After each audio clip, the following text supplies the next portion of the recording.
84.99, however you pronounce your name.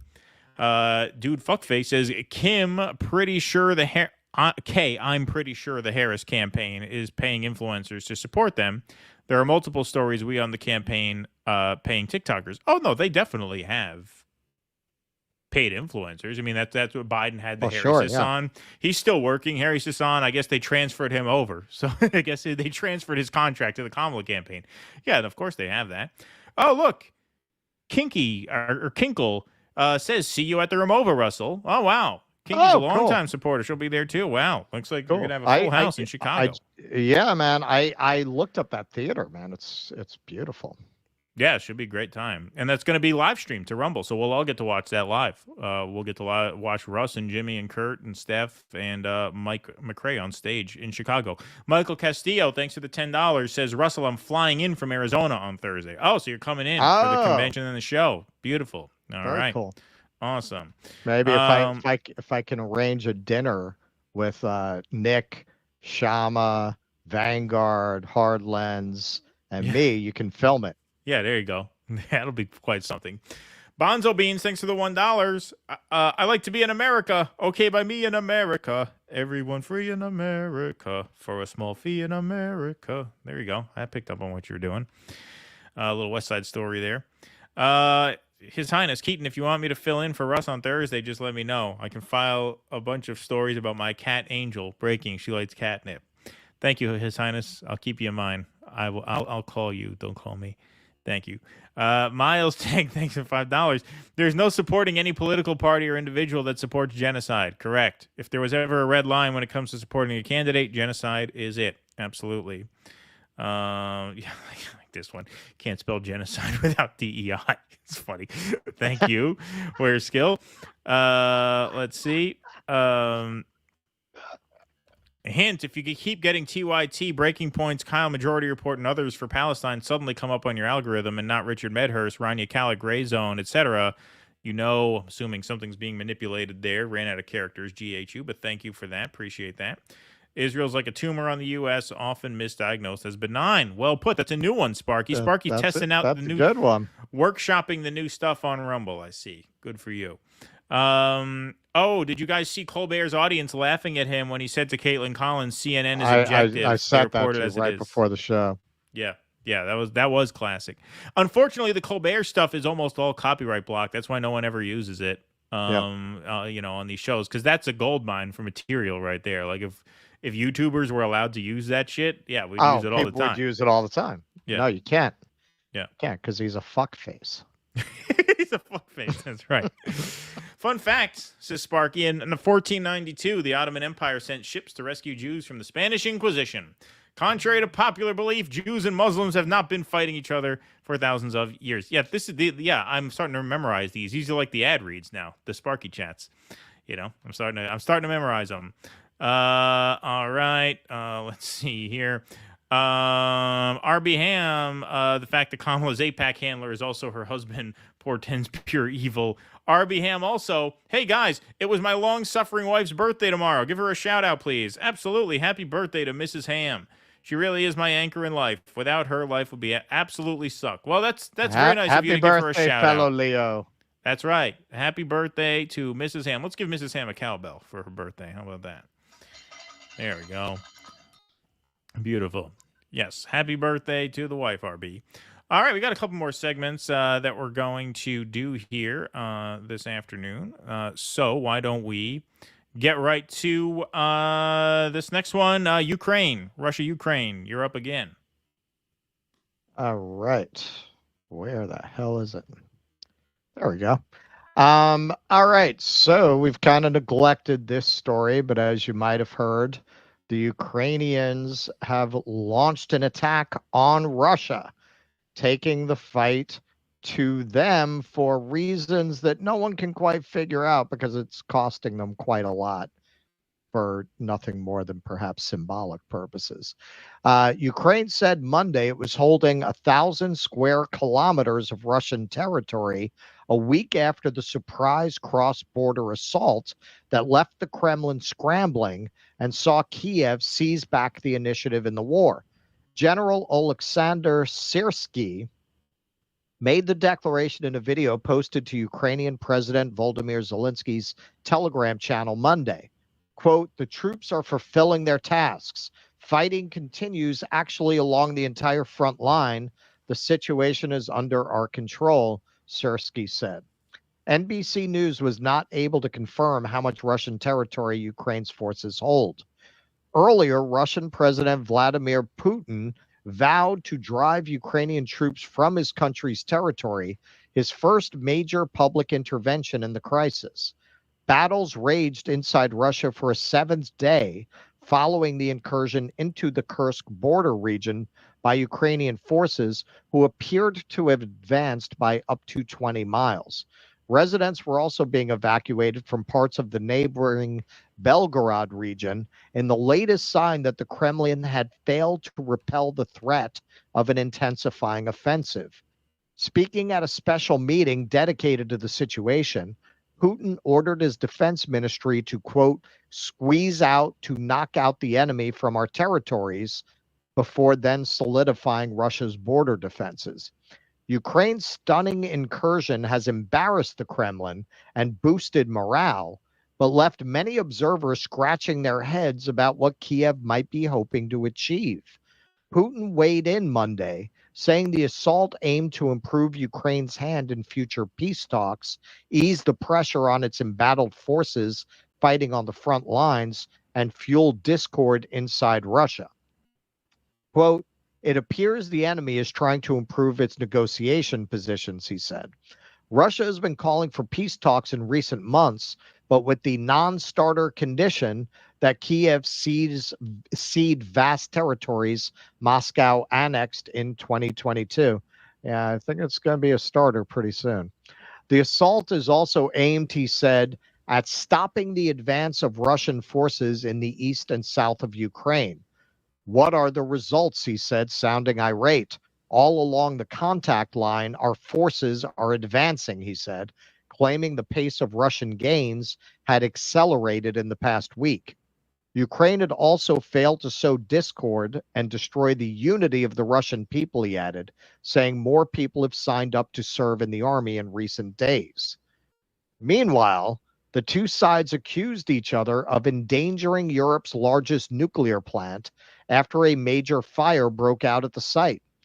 Zelensky shared a video Sunday appearing to show smoke billowing from one of the towers at the Zaporizhzhia nuclear power plant. He said Russian forces who have occupied the site since the early weeks of the February 2022 invasion started the fire. Moscow blamed the incident on Sunday on Ukraine. The Kremlin-installed governor of the region, Evgeny Belitsky, said on Telegram that a Ukrainian drone hit one of the cooling towers. That sounds a little more likely than that the Russians lit the power plant on fire, frankly. Both Ukrainian and Russian officials have said radiation levels at the plant remain normal. The International Atomic Energy Agency, the UN's nuclear watchdog, said Sunday in a statement on X that its experts witnessed strong dark smoke coming from the plant's northern area following multiple explosions heard in the evening, but that there was no impact on nuclear safety. You know, they give tours of Chernobyl. I did not know that, but that does not shock me. They do give tours. Yeah. I think you're supposed to bring like a radiation detector, like you can only be in there for a certain amount of time.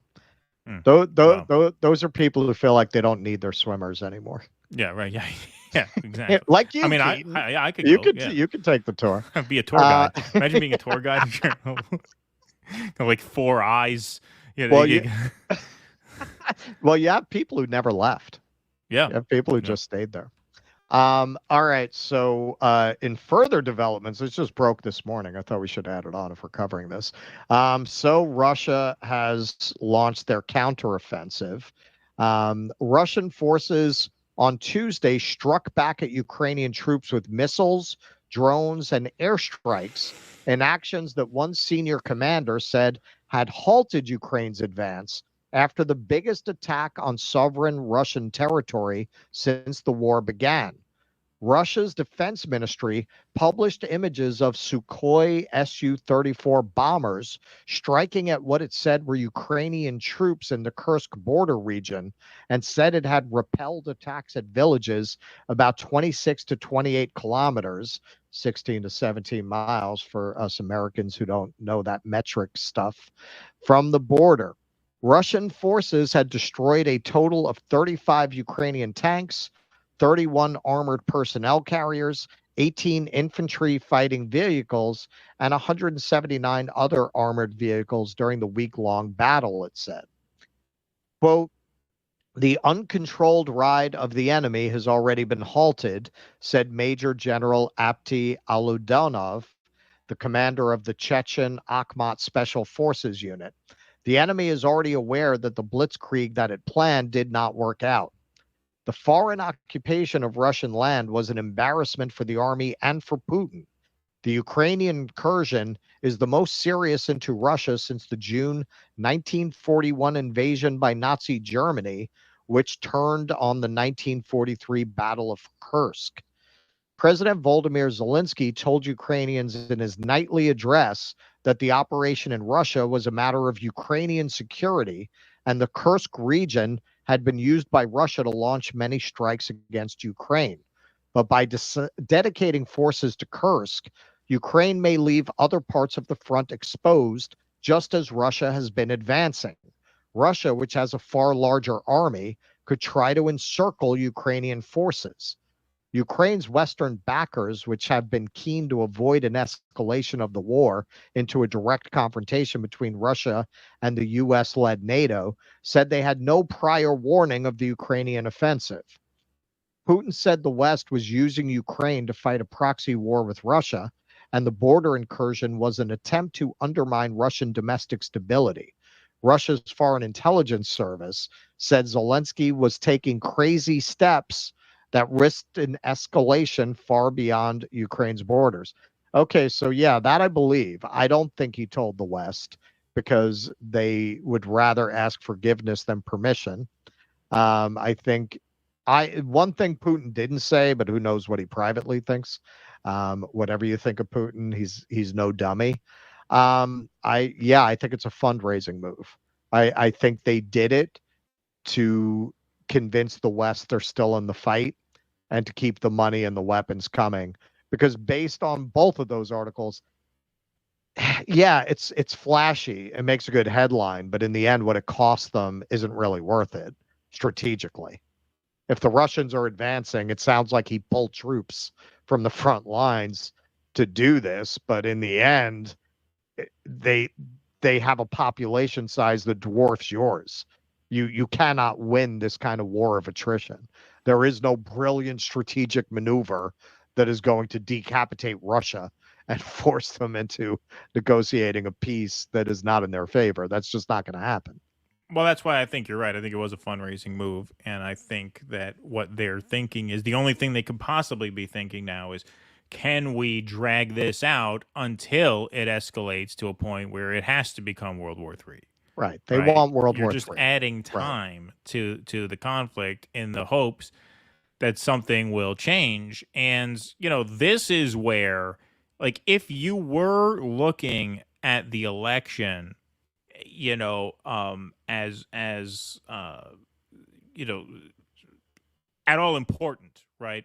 This is where Kamala is just uniquely bad, and I would include RFK in this as well. Now, like I said, the people of Gaza have been deprioritized enough that's the issue. I don't give a fuck where you are in anything else. If you're a scumbag on Israel Gaza, you don't get an ounce of support, and you shouldn't.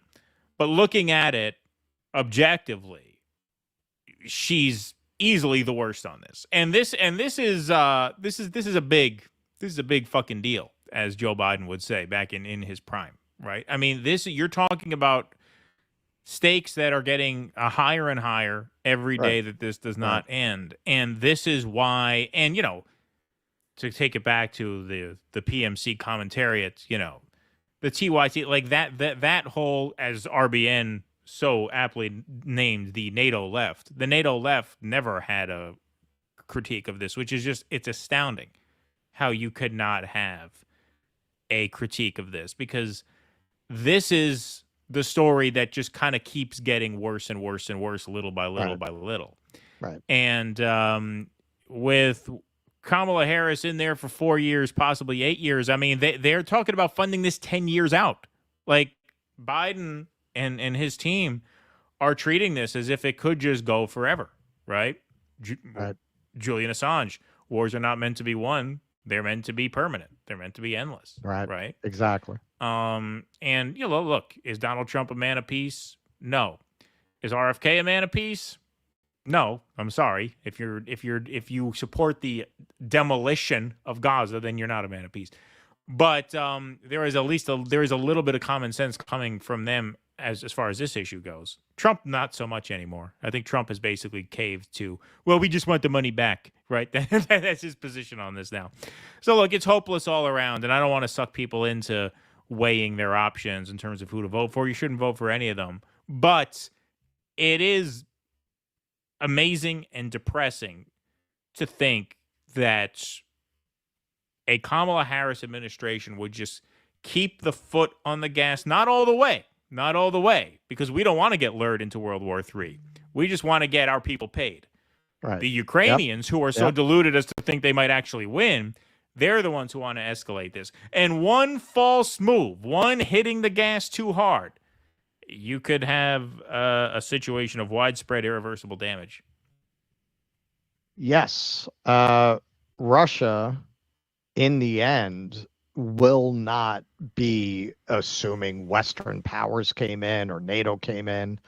If there is anything history has shown us, is that Russia will not be invaded and occupied by a foreign power, right? No matter what the cost. This is a country that burned down its capital to deny shelter to Napoleon's troops. Right. That is the national character. You are not going to invade and occupy Russia. So what's the end game here? You're in the end going to have to negotiate peace. And they're not going to give up that 1/5 of Ukraine that they have now. So how many Ukrainian lives do you want to sacrifice to end up in the same place? How many Western lives, if you decide to invade, are you going to sacrifice for this? For who? For who? Who's this benefit? It makes me absolutely ill when you look at libs having these conversations about backing Kamala. And so often they talk about Putin. They have to back Kamala to defend against Putin. They are so just brainwashed. Really? Do you really think Putin is behind everything? Yeah, much more evidence, as that great Nation article showed, of election interference by fucking Israel. Right. You're looking at the wrong country if you want to find what country has undue behind-the-scenes influence on our elections and our political processes. It's not Russia. It's Israel. Good point, Charles. Correct. Back from the road, thanks for the $4.99. We wouldn't have to guess about what kind of BS ceasefire Kamala supports, a.k.a. none, if she had a policy platform of any sort or a political record. That's true. Derek P., thanks for the $5. It's with a heavy heart, a 1775 enema, and cab fare that Zach's mom is on her way to Chicago. Enjoy, Russ. There you go. That's funny. Back from the road. These are the important questions. Is Sparky a money laundering operation? Also, would Super Chats be tax-free under Trump's tax plan for tips? Well, we are going to lobby for that. I brought that up as soon as he proposed it. Yes, we're going to lobby for that. As of now, no. As of now, they are not itemized as tips on our tax form from Google that we get. But hopefully that'll change. We're going to hire a lobbyist. If the powerful podcaster lobby has anything to say about it, they will be. Change is possible, my friends. Change, positive change is possible. We can lobby the government not to tax our super chats. Yes. All right, I'm going to give you all a treat because this popped up on my memories timeline. This was that's me at 15. Oh wow, look at that. Look at that, Scotch, man. a cigarette, and a Roger Waters shirt. There you go. That's living. That's living. Kuznetsky Bassane, thanks for the $9.99. Says, let's kick in some money, DD Tribe. Thank you, Kuznetsky Bassane. Appreciate that very much. It's very kind of you. Thank you all very much for being here. Please hit that like button. Please hit that follow button. Let's do a little schmucking here. All right, what do we got here? We got pet nutrition. Hey, that's harmless. Pet nutrition. What could be wrong with pet nutrition? It says read the script beforehand and add some personal touches to what you find relatable. Oh, okay, so they have instructions. Right? That's good to know. All right, let's make this happen, folks. Here we are.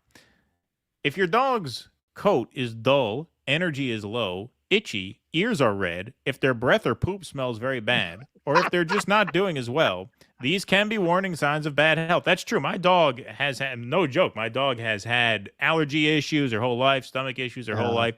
They could be signs of bad health. So the first thing we want to look at is nutrition. Obviously, it's the first sign of any health problem, a human or dog. Basically, the dog food makers take healthy ingredients and pressure cook them at a super high temperature. And when it comes out the other end, you've got this brown mush. The food is supposed to last for 2 or 3 years on the shelf, but that means some pretty bad stuff has gotten into the dog food to make it last that long. That's true. They do last a long time, which is never a good sign. What about beans?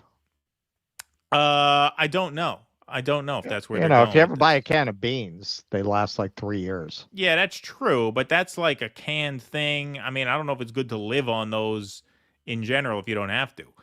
Studies showing that this process can even lead to serious conditions. So Dr. Gary Richter has helped thousands of dogs with issues that seemed impossible to go away.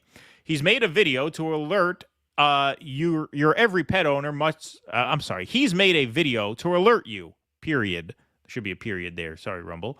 Every pet owner must know, and you can watch and learn more about it at ultimatedoghealth.com/studio, linked at the bottom of this video. So you can go to ultimatedoghealth.com/studio or click on the link in the description box below just to go watch a video. No obligation. It's free to watch. Just an informational video at ultimatedoghealth.com/studio. That will be in the link.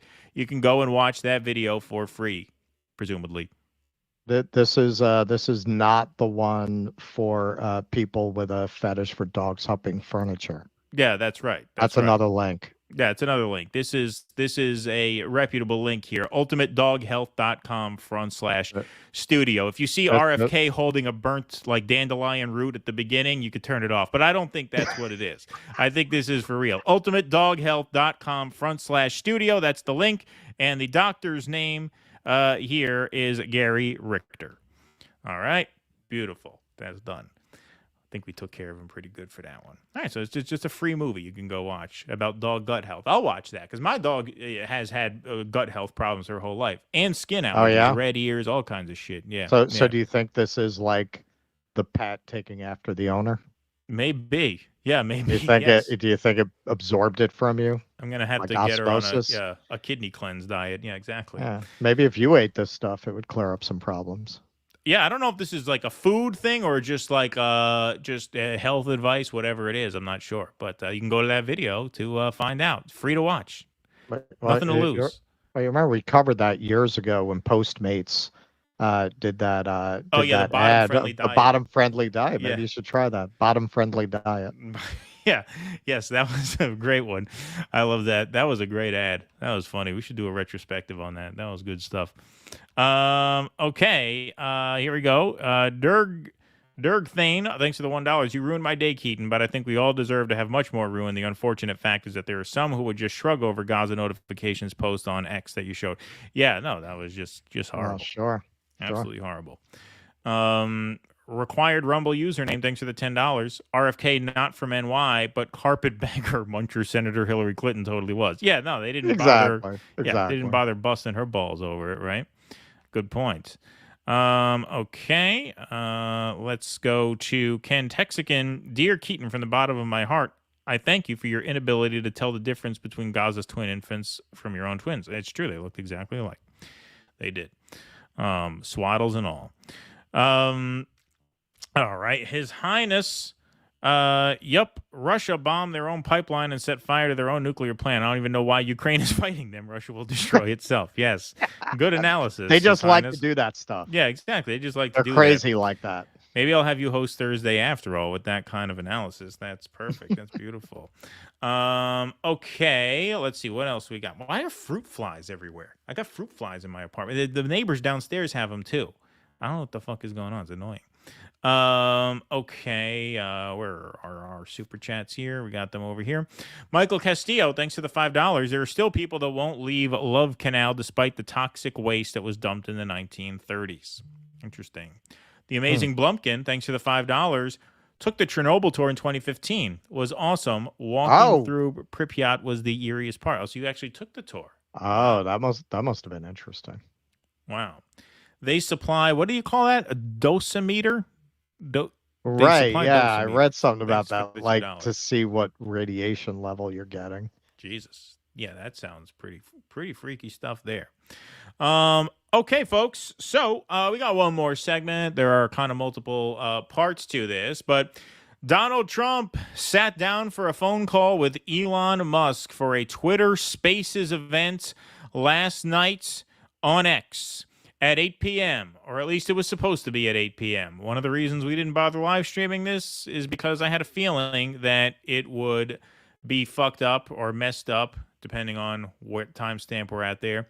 I had a feeling that they would have technical problems since the Ron DeSantis launch was mired with technical problems. And sure enough, Elon Musk says cyber attack shut down Donald Trump interview.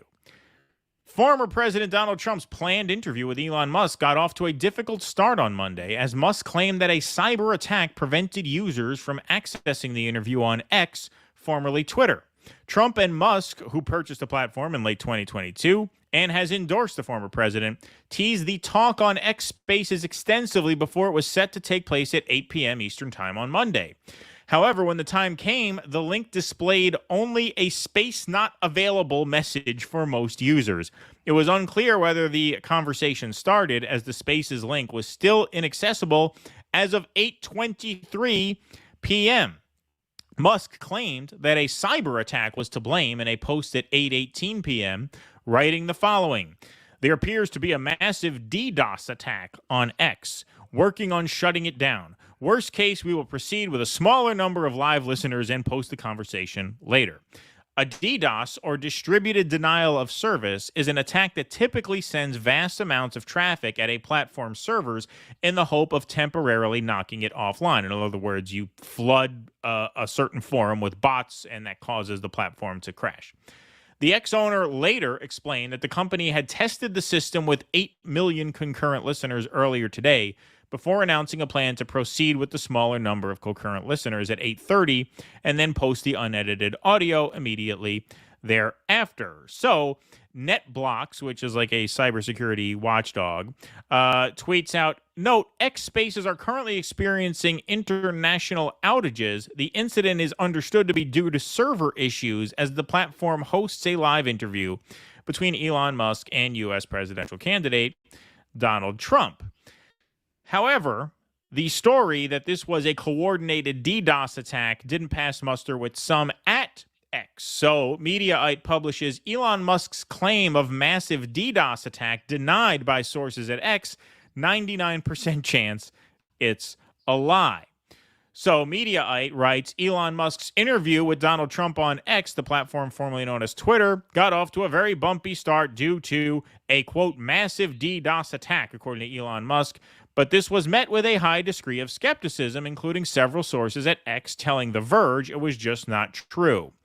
They explain what a DDoS attack is. Hackers use multiple computers to flood a website or online platform with an overwhelming amount of traffic, overloading the servers and making it slow or unresponsive for legitimate users, or even making it crash completely so they cannot access it at all. Now, this is why this smells fishy. In general, a DDoS attack is an assault on the entire website, not on one specific user, or, as Musk claimed is the case, one specific space hosted by one user and with one other user as a speaker. It might be more plausible if the entire Twitter X website had technical difficulties, or if the entire space functionality went down. But that's not what happened. This reporter was able to access many other tweets, user profiles and timelines, search screens, trending topics, and other parts of Twitter X on both the website and app while the glitch with the Trump-Musk space was occurring, and other users reported similar lack of problems with the rest of the site. The Verge's Gabby Del Valle and Kylie Robinson reported on the technical troubles, making the observation that the rest of X appeared to be working normally during the space's glitchy start. A source at the company confirmed to The Verge that there wasn't actually a denial of service attack, they continued. Another ex-staffer said there was a 99% chance Elon was lying about an attack. Axios senior media reporter Sarah Fisher commented on The Verge's reporting in an appearance on Laura Coates Live, telling guest anchor Jim Acosta Monday that it did appear that the systems were overwhelmed, not a DDoS attack. There we go. The Verge's Gabby Del Valle and Kyle Robinson reported on the technical troubles. Sorry, that was wrong. It's an embarrassment for Musk, said Fisher. They're trying to make this the video platform of choice, but they can't get a live stream up and running. Yes, sorry, that was a redundancy on my part. It was a DDoS attack. It was a DDoS attack on our slide machine there. Yeah. I don't buy that this was a cyber attack. First of all, he said he tested it with 8 million concurrent viewers. They had about 1.1 concurrent viewers. Now, according to Elon, he limited the traffic. But if it was a DDoS attack, that means you had far fewer viewers than expected, right? Because that means that most of the engagement there was bot engagement from hackers. And I don't believe that. I actually believe it was a viral interview. Overall, it made about 1 billion impressions from the retweets and the tags and everything like that. It was must-see TV or must-hear radio, if you will, on X. So I do actually think it got the attention that he wanted it to. They just didn't have the shit working right. The same thing happens with DeSantis' launch. Yeah. And as we know, I mean, Rumble has claimed to be victimized by DDoS attacks in certain circumstances. We don't know whether or not they are. We don't have that information. I don't have a reason to doubt them, because when Rumble goes down, it all goes down. It's not like one stream doesn't work, right? Or one functionality doesn't work. Whenever, a platform has a problem, it is our experience, and this seems to be corroborated, that it becomes a system-wide thing, right? And this was not a system-wide thing. People were tweeting on Twitter about how the Spaces thing wasn't working, which meant it seems like that room got overcrowded and it shut down. And so that's what I think. I don't think it was a DDoS attack. Hang on. The guy who in 2018 told his investors that by the end of the year they'd have autonomous cars that could take you from New York to California without a driver is lying. Who'd have thunk it? Yeah. I mean, I don't suspect foul play there. According to some staffers at Twitter, there's no reason to suspect it. So, yeah, I think that is a bit of covering your ass, if I had to guess. Which, why wouldn't you just record an interview and drop it? Like, why does it have to be a live Spaces interview? Isn't it better to have a video anyway? Like, what is this bullshit with the phone call? Like, how is this a big thing? Right? Well, I mean, we know now we're kind of doing a mix. We did the Caleb thing live. We did the Glenn Lowry, obviously taped. There is a certain drama to a live interview. Mm-hmm. It was just like knowing this is happening in real time. Can't they live stream video? I mean, we live stream video to X. Better. What's that? Well, that's true. Yeah. I don't know why they did it. Well, I mean, maybe it's more bandwidth. They couldn't even handle the radio. That's true. I don't know what the deal is. I know with Spaces, like, you can have people call in, but they weren't they weren't doing like an open Q&A anyway. They had some speakers lined up for like the post-interview part of the show. But for like the main interview, you'd think they'd be able to get that going. I mean, that's a huge event, and 40 minutes late, and then the excuse. Look, Elon grossly overpaid for this company, and he immediately tried to get the costs under control, particularly because the only real revenue generator was advertising, which crashed after he took over. So you have he lost the only revenue, and Twitter never made money. It was not profitable before he took it over. So he whacked 75% of the workforce, which, to be fair, if you do use X, it's a little glitchy, but it's not what people said it was going to be. He said you don't need these people, and for the most part, I think he's been proven right.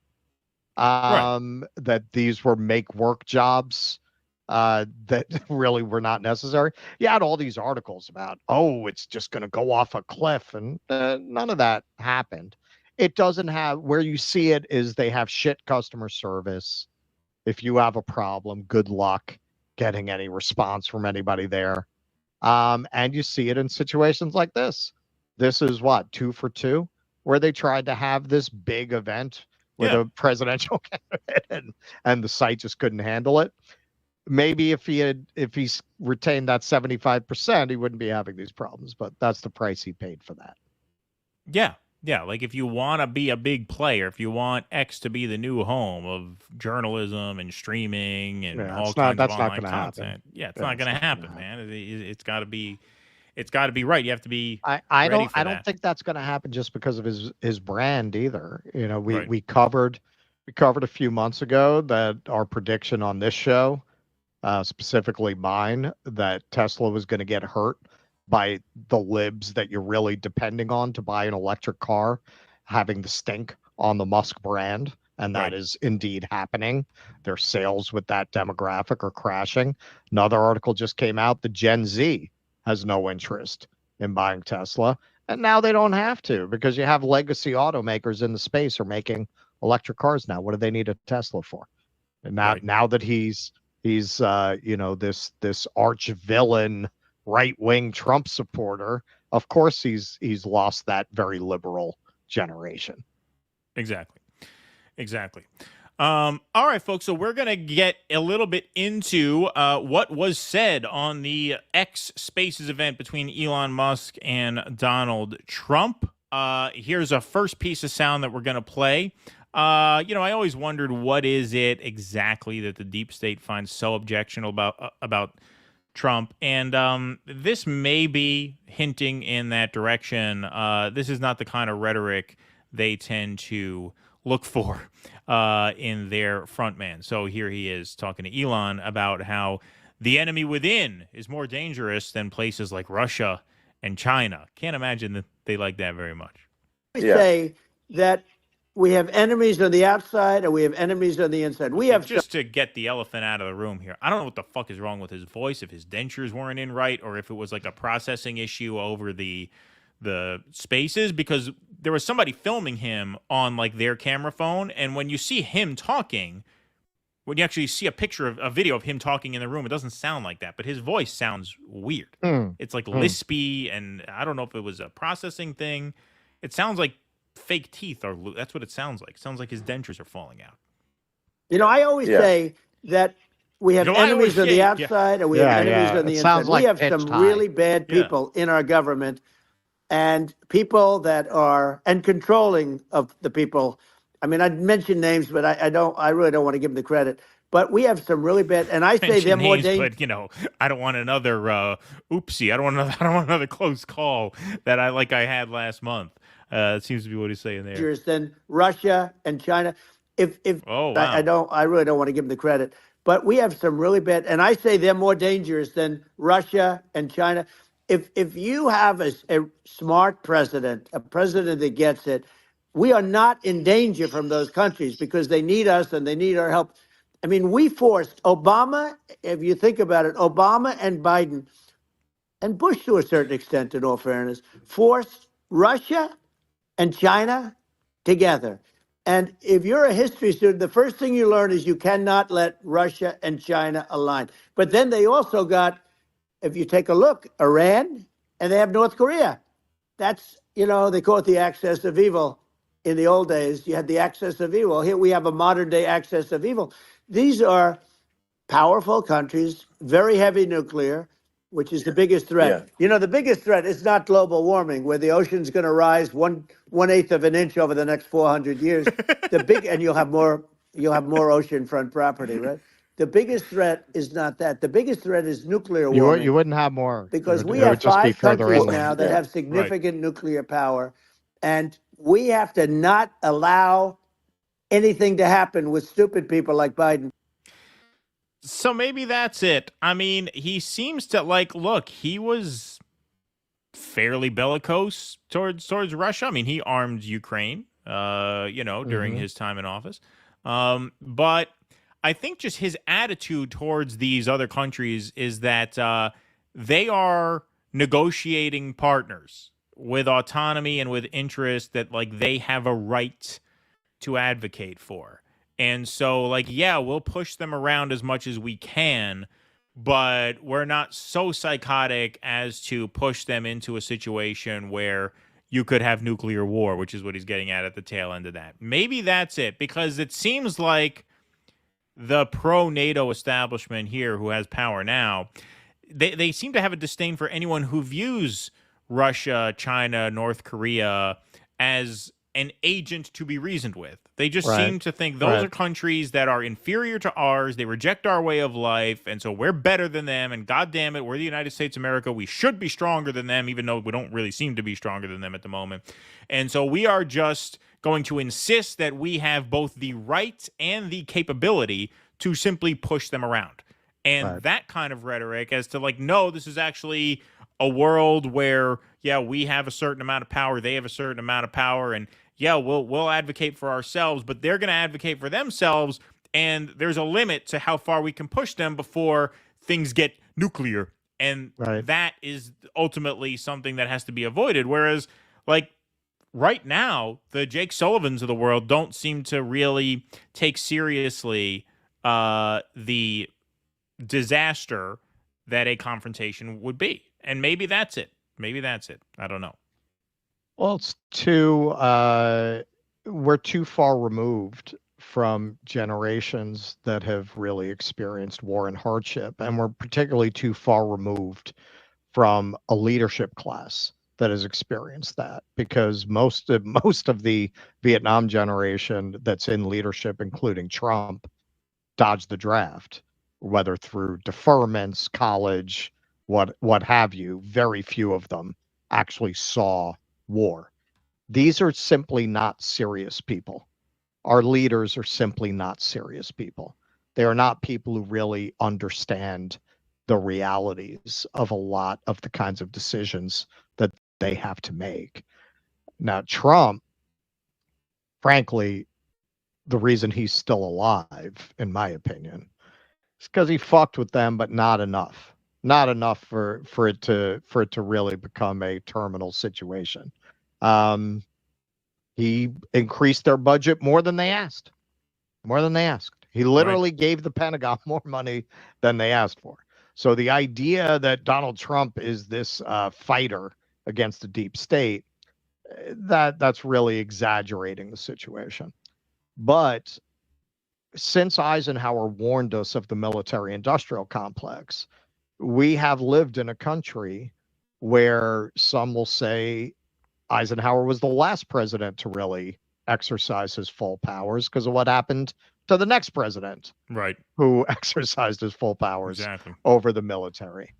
Their real issue with Trump is the presidency is designed to have very limited power because it was a country born in the overthrow of a monarchy.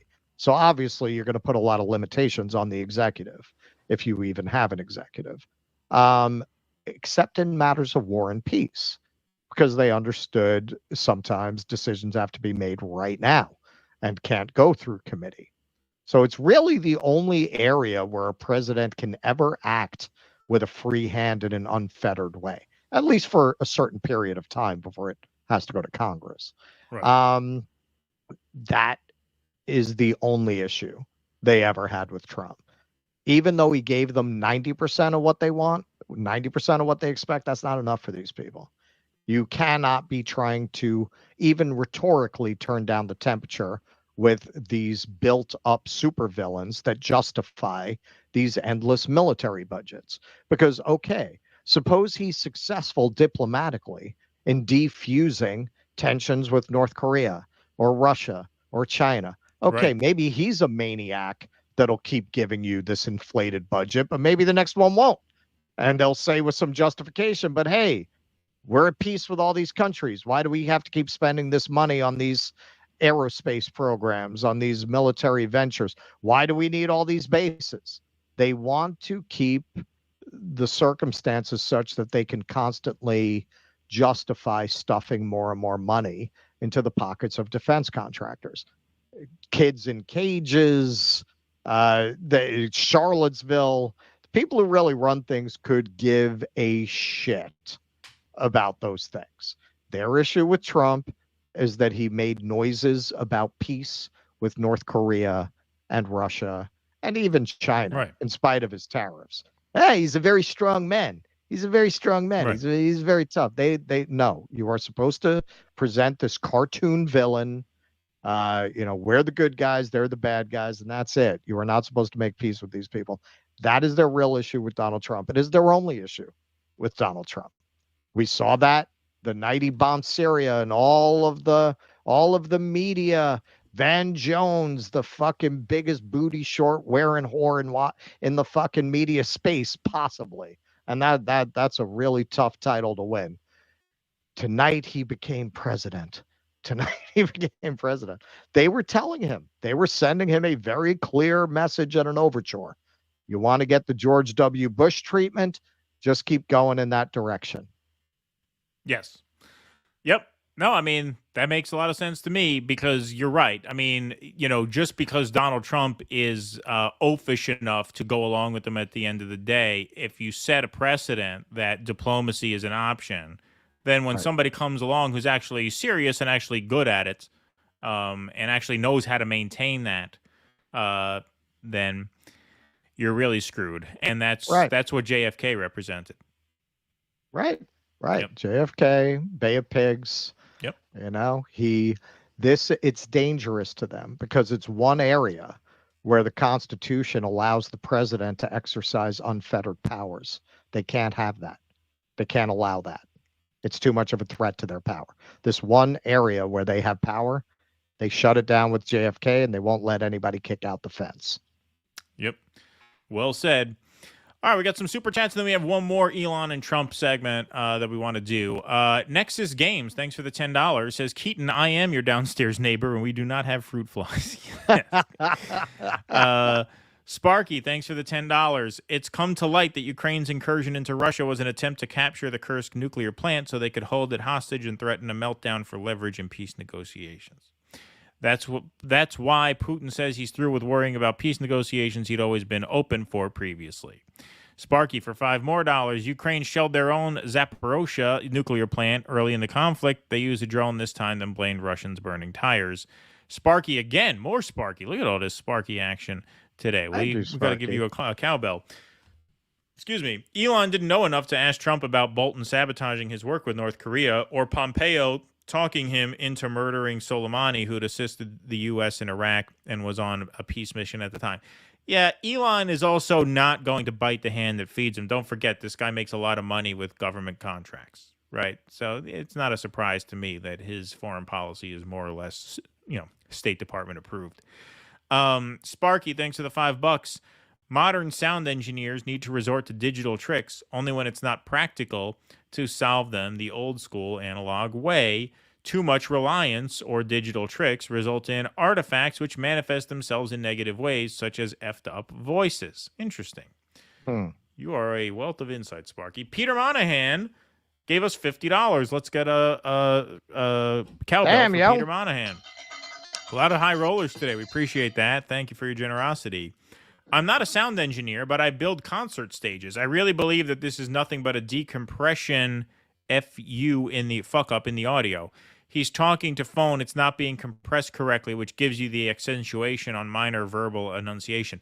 Yeah, no, I had a feeling it was not like anything with Trump himself because there's video of him sitting in the office talking into the phone, and he sounds normal on that.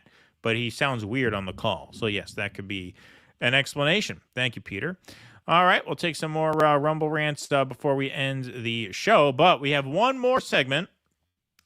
So, folks, we just did a segment on Elon and Trump and their conversation on X in which gave Trump a little bit of his due for, poking some holes in some permanent state narratives. But this piece of sound is particularly nauseating. We have a running set of stories here in the depeasantize your mind category. And boy, does this fit squarely into that category. Here's Elon and Trump talking about inflation and labor and the just bang up job that Javier Milei is doing in Argentina. I think it would be great to just have a government efficiency commission that takes a look at these things and just ensures that the taxpayer money, the taxpayers' hard-earned money is spent in a good way. And I'd be happy to help out on such a commission. I'd love it. If it were fun. You're the greatest cutter. I look at what you do. You walk in and you just say, do you want to quit? They go on strike. I won't mention the name of the company, but they go on strike and you say, that's okay. You're all gone. I wonder what company. You're all gone. So every one of you is gone. And you are the greatest. You would be very good. You go on strike and you come in and say, you want to go on strike? Fine, you're all gone. Everyone is gone. Look at the laughing. See how much of a fucking, and Russell, I don't want to steal his shtick too much, but he says you're a fucking peasant to listen to these two rich fucks laugh about firing striking workers, which, by the way, is illegal, and the UAW rightfully files federal labor charges against Donald Trump and Elon Musk for attempting to intimidate and threaten workers. That's right. They heard this and they said, you know what? Fuck this. We're going to make a stink out of this, as they should. The UAW has filed federal labor charges against disgraced billionaires Donald Trump and Elon Musk for their illegal attempts to threaten and intimidate workers who stand up for themselves by engaging in protected concerted activities such as strikes. After significant technical delays on X, trolling them a little bit, formerly known as Twitter, Trump and Musk had a rambling, disorganized conversation on Monday evening in front of over 1 million listeners in which they advocated for the illegal firing of striking workers. Under federal law, workers cannot be fired for going on strike, and threatening to do so is illegal under the National Labor Relations Act. So good for them.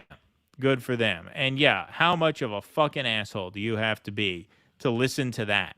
Here, I'm going to play this one more time. It's just short. Here.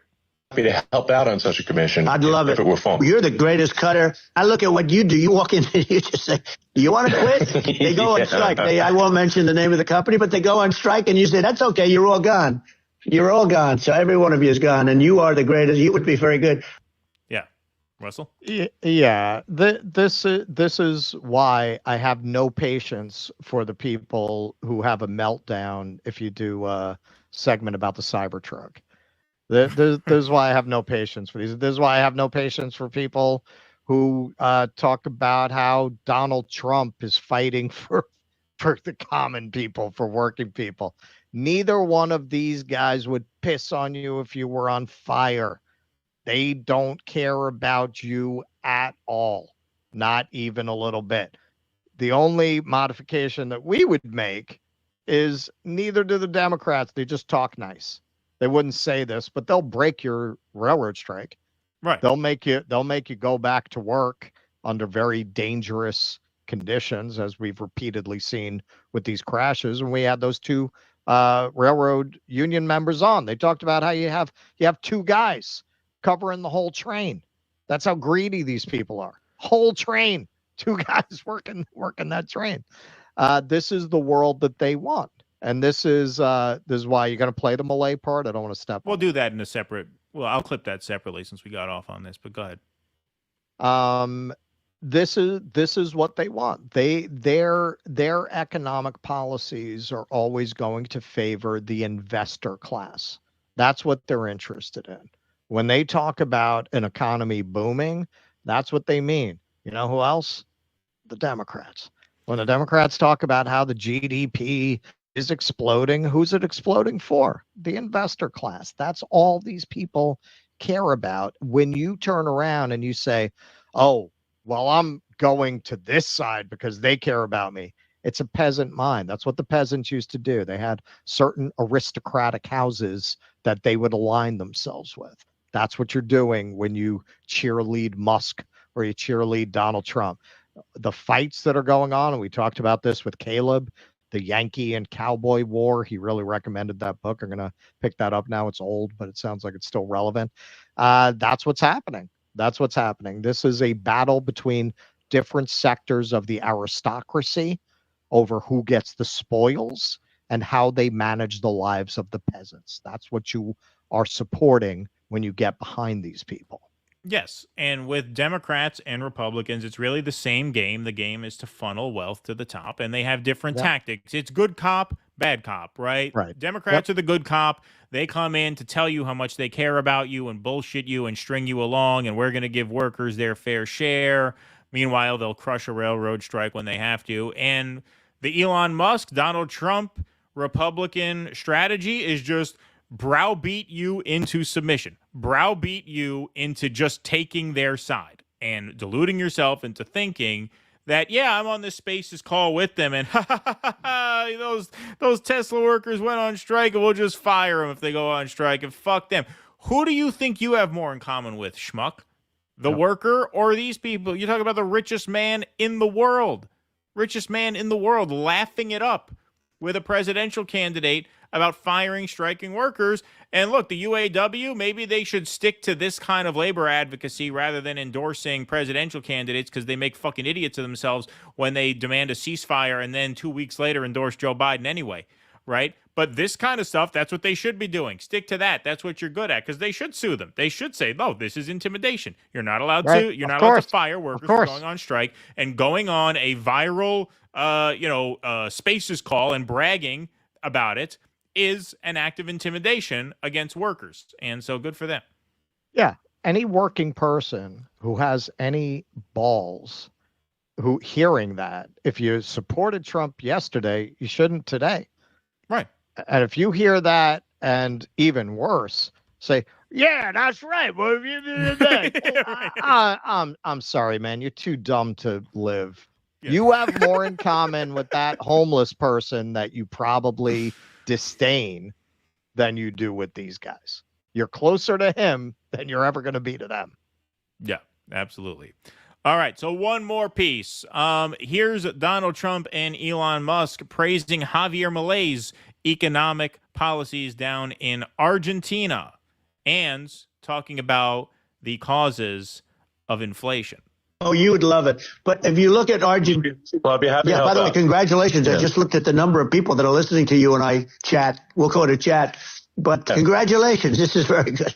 It's great. And you're an interesting character. The new head of a place called Argentina, and he's a big, he's great. And he's a big MAGA fan. You know that he ran on MAGA, and he took it to an extreme too. He ran on MAGA, and I hear he's doing really a terrific job. It's called Make Argentina Great Again. It worked out perfectly. He came in and he bought a lot of hats. He brought over, but he's doing a big job. Because A is for America and A is for Argentina. You could sell the same hat, MAGA. So he's a great guy. He bought a lot of hats. We always a New Yorker. Moved a lot of merchandise with that guy. Moved a lot of product with that guy. You know, it's a good thing he's in Argentina, because if he were in Uruguay, that would be Muggo. We couldn't sell the hats. He wouldn't buy the hats because the hats would be wrong. But the fact that he has my politics, he loves Trump, and he's from a country that starts with A, mean we could still do MAGA, Make Argentina Great Again. It all worked out great with that guy. And here they are praising his economic record. He really got. And I'm hearing they're starting to do pretty well. Inflation's getting down. They had 1,000%. They had inflation, not normal inflation. They had the real deal. But we're going to have that pretty soon. I think we have the worst inflation we've had in 100 years. They say it's 48 years. I don't believe it. I think we have the worst. They don't include a lot of the items that should be included. Yeah, it's just from government overspending and not spending taxpayer money. Sock garters. Yeah, right. Yeah, exactly. They don't even talk about that anymore. Last time I got sock garters, $12.99. $12.99. I want to hear Elon talk about the causes of inflation here. A lot of the items that should be included. Yeah, it's just from government overspending and not spending taxpayer money effectively, and having just so many departments you can't even name them all. And what Milei is doing is he's cutting government spending, he's simplifying things, he's putting in regulations that make sense, and Argentina overnight is experiencing a giant improvement in prosperity. Okay, so a lot to unpack there. First of all, inflation is a result of government overspending and not knowing where to spend it. Here's this chart. You know what this chart shows? Corporate profits in the United States from the fourth quarter of 2012 to the fourth quarter of 2023. Look at where corporate profits were as a norm, right? And this is in billion US dollars. So 2,000 billion US dollars would be $2 trillion in corporate profits. So that was about the norm. You know, it went up and it came back down again. But if you had to draw a line through the center of that, it would be, about 2 trillion. Look where it is now. Obviously, 2020 tanked. That was the pandemic, the lockdowns and stuff. But boy, did they make up for that with the supply chain issues. Oh, the supply chain. We just can't get the stuff to you. That's why the stuff costs more. It's not that we're deliberately making less stuff because, hey, we figure why sell 1,000 units at 50 cents a piece when we could sell 300 units at $4 a piece. You know what I mean? Like, I'm being crude with the math, but that's the thinking there. Yeah. We'll just charge more, we'll make less shit, and we'll profit. And that's what has happened. That's what has happened. How can you make an argument that inflation is strictly a result of misspending and overspending? You could make that argument if corporate profits were the same as they ever were or lower than they ever were. Or even you could bullshit your way through that argument if they were slightly higher than they ever were. Look at this graph and tell me what a schmuck you have to be to think that, free school lunch, frivolous government spending is driving inflation. Yeah, no, this has all been price gouging by corporations. There was an article recently about how General Mills was raising prices 20%, even though they had record profits last year. They don't care whatever the market will bear. And hey, if you're one of these people, like I'm kind of having this conversation back and forth with Sean Lennon of all people. If you're going to be, who's apparently a staunch anti-communist, if you're going to be making these kinds of arguments about the failings of communism, which anyone who watches the show regularly knows it's not a topic I'm afraid of, but you have to acknowledge that this is a failing of capitalism. You have to acknowledge that the theoretical self-regulating mechanism in the marketplace, it doesn't work in the end, because Marx's prediction of late stage capitalism turns out was absolutely right, that eventually capital concentrates and eats the regulatory bodies of the state and loots the treasury to itself, so that there is nobody to regulate. There's nobody to tell them you can't charge this, so they will. Hey, people got to eat.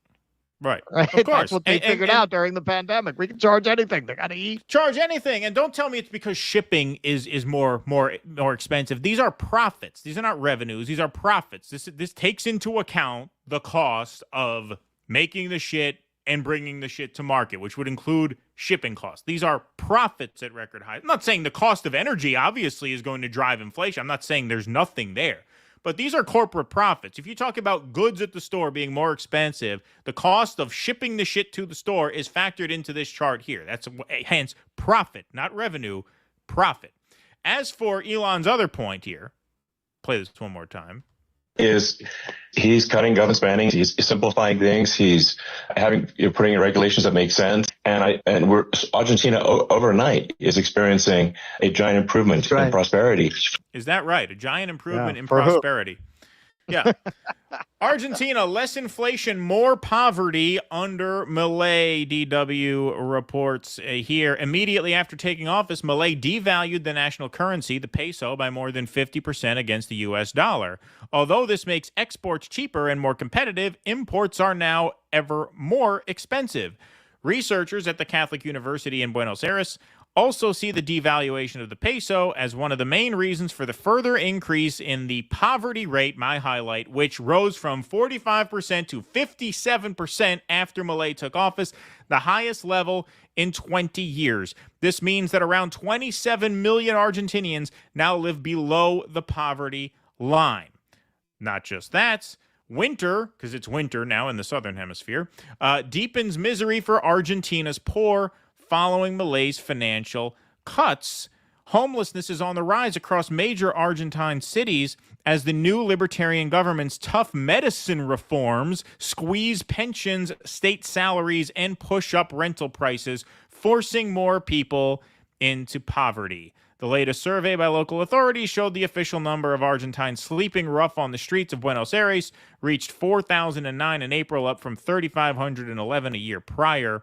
These numbers are being replicated, in other urban centers like Cordoba and Rosario as President Javier Milei rebalances the state purse at a steep cost to the economy and the most vulnerable. So this goes to what Russell said in a previous segment. When people like Trump and Elon Musk and, most neoliberal economic thinkers, when they talk about the economy, they're talking about the prospects of the wealthy or the upper middle class.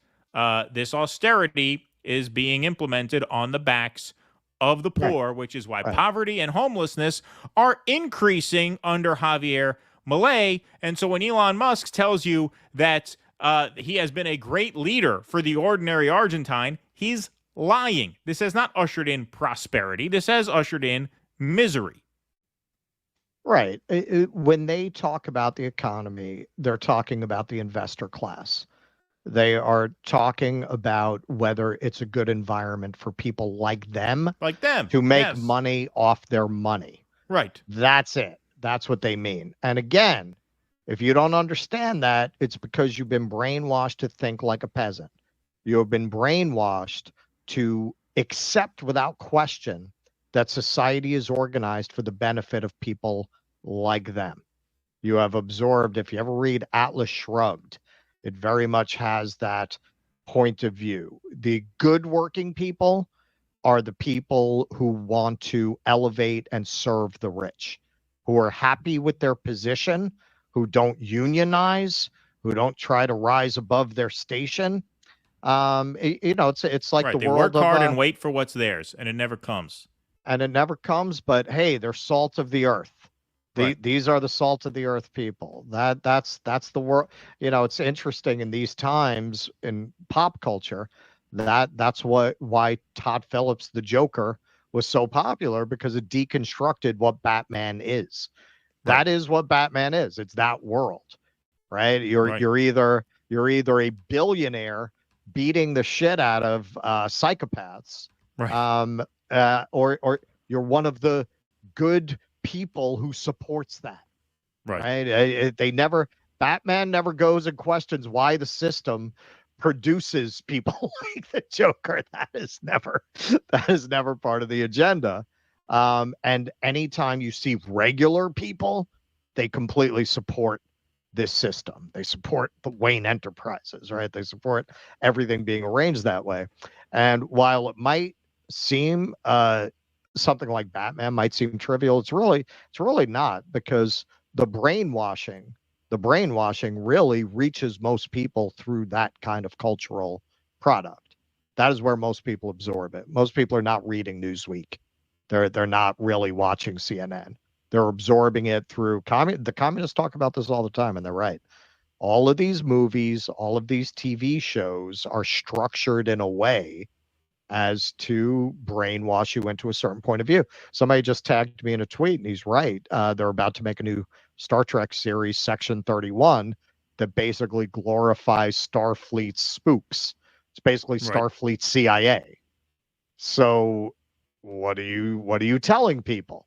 That's heroic?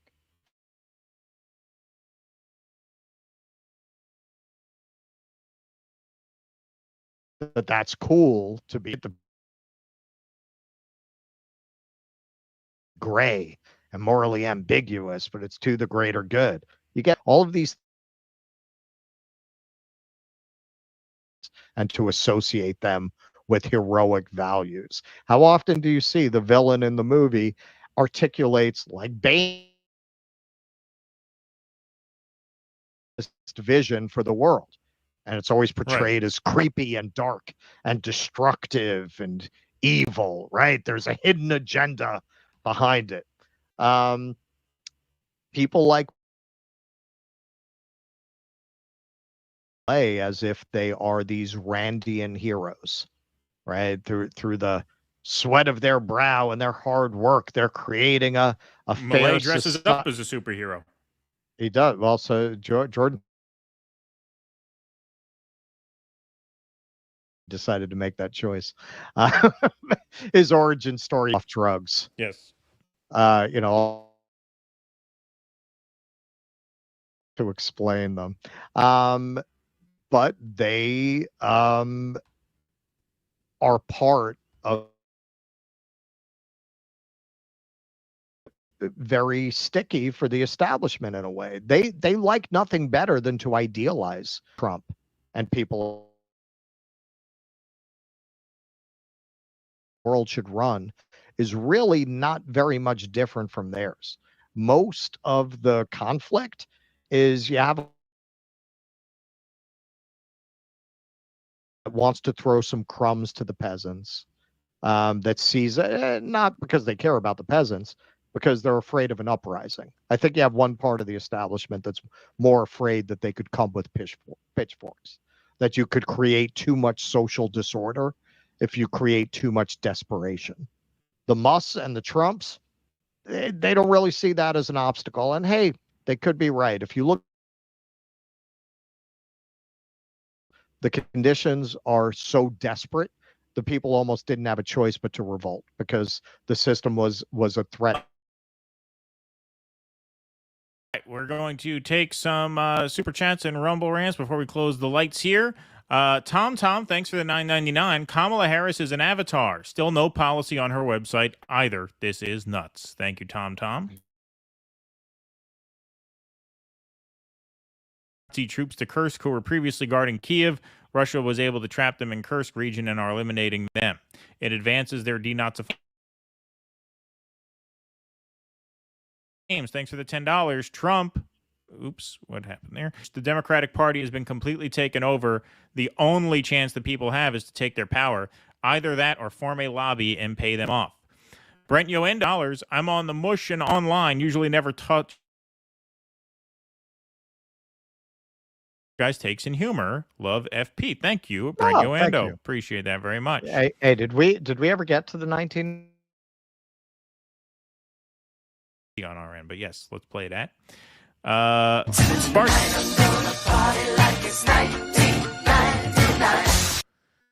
Sparky, what struck me about the Elon Trump conversation was how little they. It's troubling. Yeah, I think they're a couple of fucking assholes. Handyman, thanks for the $5. Prices and inflation are two. Thanks for the $5. Prices and inflation are two different things altogether. Corporate profits are not the cause of inflation. No, that's true. No, that's why they charge $15 for 3 rolls of paper towels because they're that doesn't influence their corporate profits. They're not doing that to make more money. No, not at all. No, it just so happens to they make a lot more. Yeah, it just happens to be very very low margins on the very low margins paper on the paper towel. Yes. Yeah. Okay, here we go. People say we're getting like glitches. I don't know if it's only on the Rumble side. I don't know. I got people on the YouTube side saying that. Okay, I'll look into it. Maybe it's maybe the connection's a little shaky.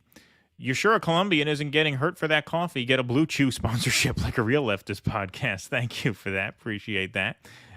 People still saying it on YouTube Studio. It looks fine. It says excellent connection. It said there was a brief timeout, but it says we're excellent connection now. So I think we should be fine. All right. Ken Texican, both you dissidents have become my favorite Jewish folk, especially when you channel your angry Jesus, like when Jesus overturned the tables of the money changers at the temple. Thank you, Ken Texican. In reference to Twitter, it says simplistic linguistic. It doesn't need to turn a profit in order to be profitable. Being able to manipulate social media as a capitalist will suffice. Thank you. Yeah, you're right. I mean, that's why Bezos bought Washington Post. That's right. Kenman G tried to shove a tampon up my rear end, but interfered with my jambalaya enema. Thank you, Kenman G. John M. in Minnesota goes way beyond money for defense contractors and auxiliary entities. Note Lindsey Graham's comment about the trillions in mineral wealth in Ukraine. Well, that's true. Ukraine is resource rich. Javier Milei created the biggest inflation in South America and snuck Argentina's gold out of Argentina without informing Argentinians. Thank you, GHU 81. All right. Let's see here. Sparky, thanks for the $10. Javier Milei acted as a Trump caricature of Trump to be elected so he could sell off or privatize what makes Argentina Argentina. Its soul, the Disney worlding of Argentina. F. Milei. Thank you, Sparky. David Rose says, when are they going to make Star Trek Section 8, The Search for Housing? Good one there. I like that. All right. Russell, you want to do one more? You want to do one more schmata pitch here? Sure. All right. Why don't we do what you want to do? A nutrition video or a Rumble app? Oh, let's just do the Rumble app. All right, let's do the Rumble app. All right, folks. Well, before we go, we can get behind that. There we go. Make sure to download the Rumble app. Once you download it, search for our channel, Do Dissidents, and follow the channel directly on the app. This will make sure that you get a notification every time we go live. Click the link in the description or pinned live chat to download the Rumble app on your phone. It is free. You can scan that QR code for more information as well. If you prefer to watch us on the big screen, it's also available for Apple TV, Android TV, Fire TV, Roku, LG, and Samsung TVs. All you need to do is search for Rumble and then subscribe to our channel, and you will get notified. The Rumble app is a great tool to have to watch us and your other favorite creators. Alrighty. Well, that, I believe, does it for today's program. I think we are all up to date on their chats and our rants. It seems we are. Beautiful.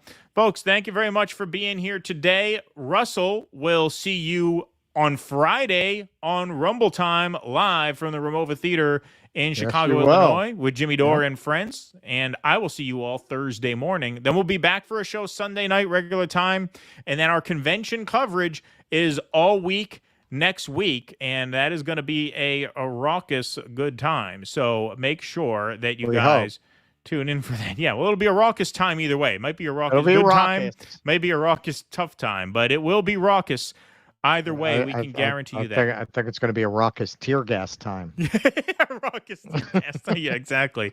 But folks, you got to be subscribed to our newsletter so you know when we're going to be live next week, because the schedule is going to be a little random since Russell's going to be out in the street. So that's dudissidents.substack.com.